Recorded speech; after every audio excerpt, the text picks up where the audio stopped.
దీనికి సంబంధించి ఇప్పటి వరకు ఉన్న చట్టాలు ఎలా పనిచేస్తున్నాయంటారు? ఈ చట్టాల్లో ఏమన్నా మార్పులు రావాల్సిన అవసరం ఉందంటారా? 1929లో శారదా చట్టం వచ్చింది.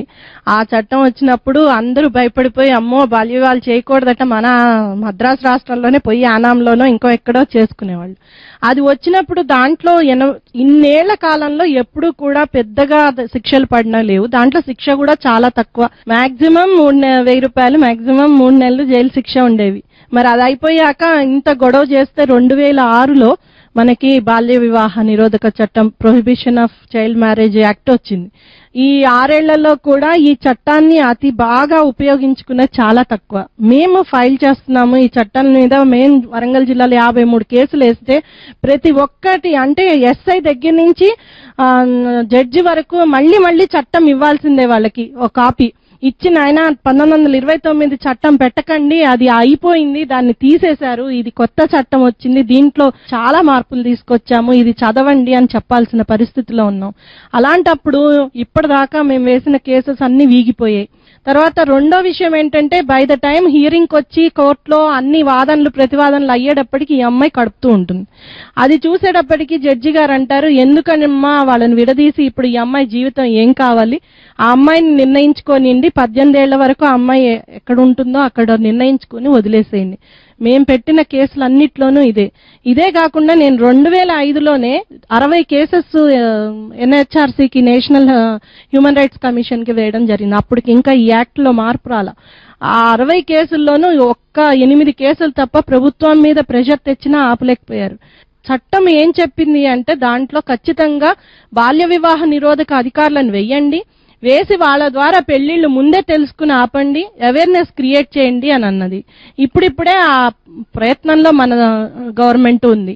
చట్టాలు ఎన్నో ఉన్నాయి కానీ అది మనకు అసలు అమలు అవ్వట్లేదు అని అంటున్నారు. మరి మీరే ఉంటారు? చట్టాలు అయితే ఉన్నాయండి, ఇప్పుడు అమలు అవ్వట్లేదని గ్యారంటీగా చెప్పడానికి లేదు. 18 సంవత్సరాలు ముందే పెళ్లి చేయకూడదు అనేది అందరికీ కూడా తెలిసిన విషయమే. చట్టం ఉందని కూడా తెలుసు, అందుకే భయపడి దాచిపెట్టుకొని పెళ్లిళ్ళు చేస్తున్నారు. ఇప్పుడు ఇవన్నీ అంటే ఇప్పుడు చట్టాలు అమలు కావాలి అని అంటే ప్రతి ఒక్కళ్ళు కృషి చేయాలండి. మా గ్రామంలో 18 ఏళ్లలో పిల్లలకు ఎవరికి పెళ్లిళ్ళు చెయ్యము అనే ఒక తీర్మానం చేసుకొని ప్రతి ఒక్కళ్ళు బాధ్యతగా, సమిష్టి బాధ్యతగా పెళ్లిళ్ళు ఆపగలిగితేనే. ఇప్పుడు ఊళ్ళో పెళ్లి జరుగుతుంది అని అంటే ఇందాక పద్మావతి గారు చెప్పారు, నాకెందుకు, నేను పట్టించుకోను, ఇంకొకళ్ళు ఎవరివో పోరాడుతుంటే వీళ్ళందరూ తమాషా చూస్తాం, ఇట్లా కాకుండా ప్రతి ఒక్కళ్ళు సమిష్టి బాధ్యతగా తీసుకునే వైపుగా ప్రభుత్వం కృషి చేయడానికి, ముఖ్యంగా మా డిపార్ట్మెంట్ కృషి చేయడానికి మేము ఆల్రెడీ ప్లాన్ చేశామండి.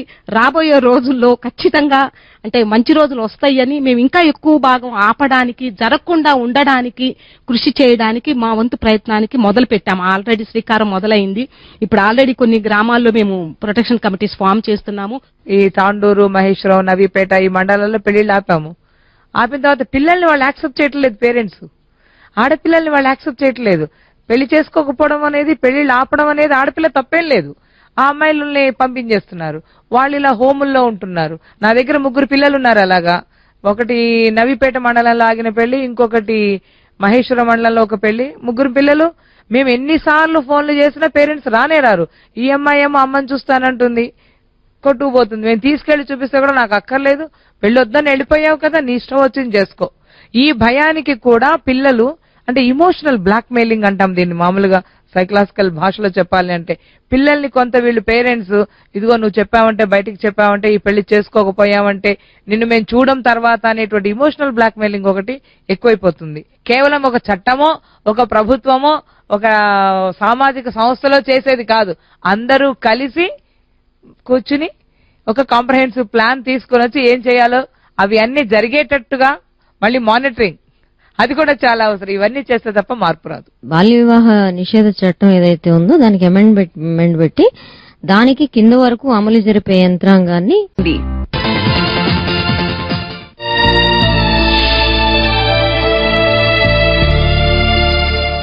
సరి అయిన వయసు రాకుండా పెళ్లి చేసినట్లయితే కనుక మానసికంగా, శారీరకంగా వాళ్ళ మీద ఎలాంటి ప్రభావం ఉంటుందండి? చాలా దుష్పరిణామాలు ఉంటాయండి. మొదలు మీరు అడిగినట్టు శారీరకంగా చూద్దాం. ఎందుకంటే చాలా చిన్న వయసులో పెళ్లిళ్ళు అవుతాయి. 10-12 ఏళ్ల వయసు లేదా 14-15 ఏళ్ల వయసు అంటే వీళ్ళు శారీరకంగా కానివ్వండి, మానసికంగా కానివ్వండి, పెళ్లి అనబడే రెస్పాన్సిబిలిటీస్, దానికి రిలేటెడ్ అసోసియేటెడ్ అన్ని రెస్పాన్సిబిలిటీస్ కూడా వాళ్ళలో ఏ రకమైన రెడీనెస్ ఉండదు. పెళ్ళంటే ఏమీతో తెలియని వయసులో కూడా వీళ్ళ పెళ్లిళ్ళు అవుతూ ఉంటాయి. దానివల్ల వీళ్ళకి ఎన్నో రకాల సమస్యలు ఏర్పడే అవకాశం ఉంటుంది. పెళ్లి అనగానే ఎర్లీ ప్రెగ్నెన్సీ చాలా వరకు వాళ్ళకి, ఎందుకంటే ఈ ఫ్యామిలీ ప్లానింగ్ ఇలాంటి విషయాలు ఏవి పిల్లలకి తెలియవు.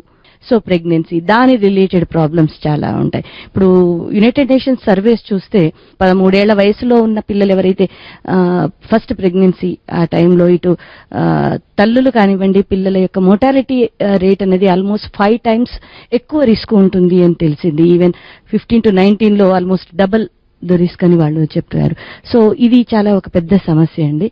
ఇంకోటి ఏంటి, వీళ్ళకి ఫోర్స్డ్ సెక్షువల్ యాక్టివిటీ అనేది చాలా వరకు చిన్న పిల్లలు కాబట్టి వాళ్ళకి దాని రెడీనెస్ అనేది వాళ్ళకి ఉండదు.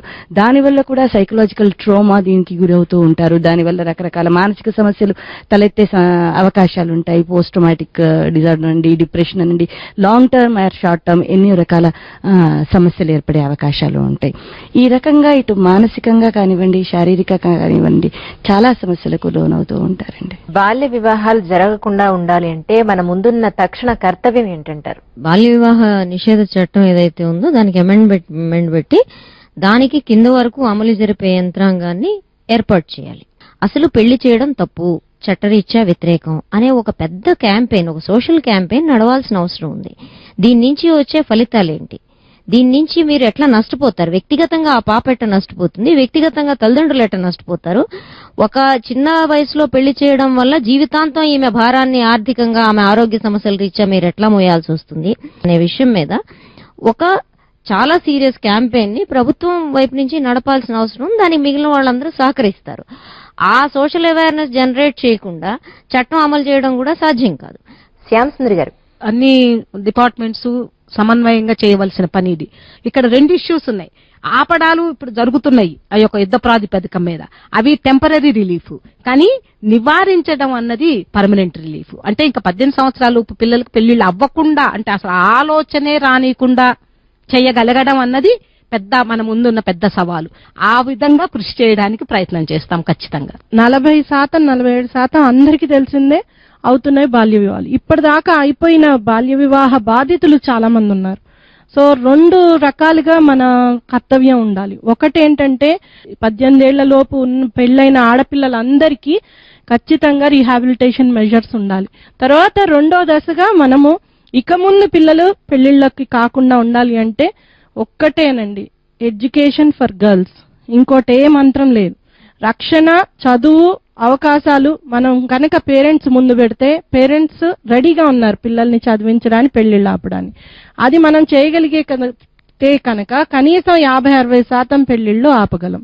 బాల్య వివాహాలు జరగటం వల్ల స్త్రీకి, అంటే సమాజంలో సగభాగం కంటే ఎక్కువ స్త్రీకి ఎంత అన్యాయం జరుగుతోంది. వాళ్ళు పుట్టుక నుంచే వాళ్ళ మన బాల్య వివాహాలతో ఆ పిల్లల కంటే డెఫినెట్ గా వాళ్ళు ఎనిమిక్ అయిపోతున్నారు, చాలా రోగాల బారిన కూడా పడుతున్నారు. ఈ సంపదను మనం కోల్పోతున్నాము అనేటువంటి రకమైనటువంటి అవగాహన సదస్సులు చేస్తూనే చట్టాన్ని కఠినంగా అమలు చేస్తూ శిక్షలు కూడా వేయటం మొదలు పెడితే కొంచెం మార్పు రావచ్చు, లేకపోతే మార్పు రాదు. బాలా త్రిపుర సుందరి గారు, ఈ పెళ్లిళ్ళు ఎక్కడ జరుగుతున్నాయి ఎక్కువగా?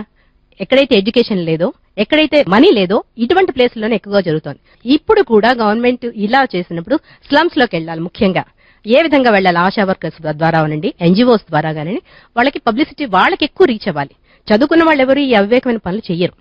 ఇది ఎక్కడ జరుగుతోందో అక్కడికి వెళ్ళడం, అక్కడ ఎక్కువ పబ్లిసిటీ ఇప్పించడం, వాళ్ళకి తెలియాలి అంటే ముఖ్యంగా చదువుకున్న వాళ్ళని అక్కడ పంపించాలి. అంతేకాకుండా ఇది కూడా ఒక పాఠ్యాంశంగా చేర్చితే అప్పుడు పుత్రబొమ్మ పూర్ణం ఇప్పుడు లేదు. ఎందువల్ల జరిగింది ఏంటి అనేది ఎవరికి నిజంగా ఇప్పుడు పుత్రబొమ్మ పూర్ణం ఇప్పుడు పిల్లలు చదువుకున్న పిల్లలు అడగండి, తెలియదు వాళ్ళకి ఏంటది అనేసి. సో ఇప్పుడు కూడా నవేడేస్ ఏ విధంగా జరుగుతోంది, బాల్య వివాహాలు చేసుకోవడం వల్ల ఎలాంటి నష్టాలు జరుగుతున్నాయి, అన్ని ప్రాబ్లమ్స్ ని క్లియర్ గా ఒక పాఠ్యాంశంగా చేర్చినట్లయితే అది కూడా చాలా చక్కగా రీచ్ అవుతుంది ప్రజల్లోకి. పక్వానికి రాకముందే పండు కోస్తే అది తీయగా ఉండదు. అలాగే సరియైన వయస్సు రాకుండా పెళ్లి చేస్తే ఆ జీవితం పండదు. ఆ బంధంలో దాంపత్య పరిమళాలు ఉండవు. బాల్య వివాహాలను అరికట్టాల్సిన బాధ్యత ప్రభుత్వంపైనే కాదు, సమాజంలో ప్రతి ఒక్కరిపైనా ఉంది. ఇది నేటి నారీభేరి. వచ్చే వారం మరో అంశంతో మళ్లీ కలుద్దాం. అంతవరకు సెలవు.